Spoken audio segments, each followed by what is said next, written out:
ভিজবে, যদি রোদ হয় রোদে পুড়বে, যদি বৃষ্টি হয় বৃষ্টিতে ভিজে ভিজে পড়ে যাবে, কিন্তু কোনোদিন ওকে সঙ্গে তুলতে দেবো না। কেন জানিস? তোরা যে যাতে বললে হে ঠাকুর মশাই, যদি আমার ছেলেটা মারা যায় তাহলে এক কাজ কর, তুই দান যেমন করেছিস দান করে যা। ওই করবি কি জানি, সকালবেলা ছেলেটাকে ওই কদম্বের গাছের তলায় বসিয়ে দিয়ে যাবি, আর সন্ধ্যাবেলা হলে তোর ছেলে তুই বাড়ি নিয়ে যাবি। ঠাকুর বলতে এরকম কোনো দান হয় নাকি যে দানে করে দিয়ে আবার ভিজে নিয়ে যাওয়া? না, এরকম কোনো নিয়ম ছিল না।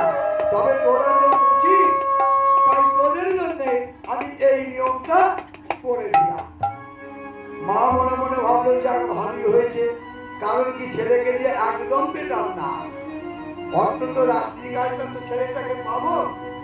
আমার এই বলে মা কি করলেন, নাই ছেলেকে কদম গাছের তলায় বসিয়ে দিলেন, আর ছেলেকে বলে দিলেন, স্বর্ণমুখী, তোর যত কষ্ট হোক, তোর যত দুঃখ হোক, এদিক ওদিক করে ঘুরে বেড়াবি, তবু কখনো ওই মন্দিরে উঠবি না। মা বলছিল মন্দিরে উঠবে না। তাই ছোট্ট ছেলে গাছের তলায় বসে থাকে, মা বাটি করে চাল কড়াই ভাজা দিয়ে যায়, ওই চাল কড়াই ভাজা খায়, আর বদলে কৃষ্ণ নাম করে।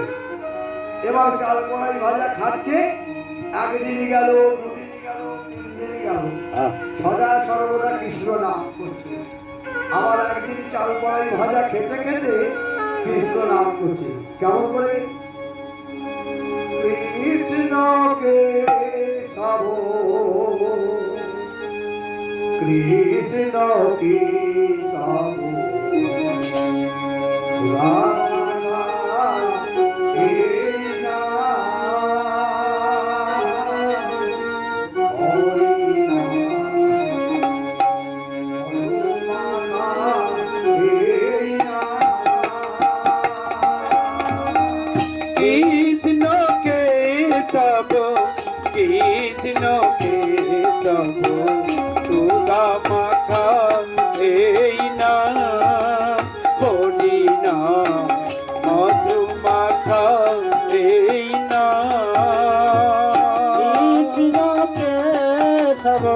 কৃষ্ণকে সব সুধা মাথা এই না